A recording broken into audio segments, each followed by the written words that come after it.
Barbie Forteza kumpirmadong may minamahal na, sino siya ating kilalanin.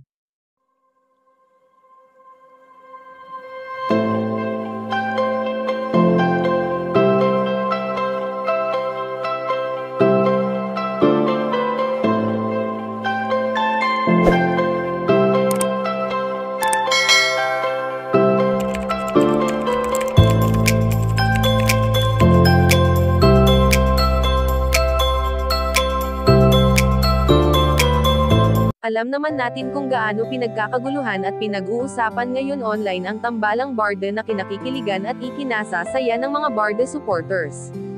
Sa kakaibang chemistry na mayroon sina David Licauco at Barbie Forteza ay iba pa rin talaga ang naibibigay nilang kilig para sa isa't isa na kahit bago pa lamang ang naging pagsasama nila ay talaga namang marami na ang nagmamahal at sumusubaybay sa kanilang dalawa. Bukod nga sa nakikita natin on-cam kina David Licauco at Barbie Forteza ay ganitong-ganito rin sila off-cam, ang kulitan na talaga namang nagbibigay sigla sa kanilang tambalan. Hindi naman lingid sa ating kaalaman kung gaano nagiging proud ngayon si Binibini Barbie Forteza sa kanyang ginoo na si David Licauco na talaga namang malaki na ang pinagbago simula nang sila ay nagsama bilang magkatambal.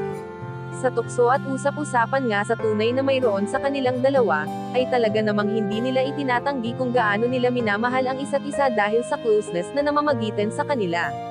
Subalit sa ngayon nga ay ayon sa aming impormasyon na nakalap na kumpirmado na may minamahal na ngayon ang aktres na si Barbie Forteza at ito ay walang iba kundi ang kanyang ginoo.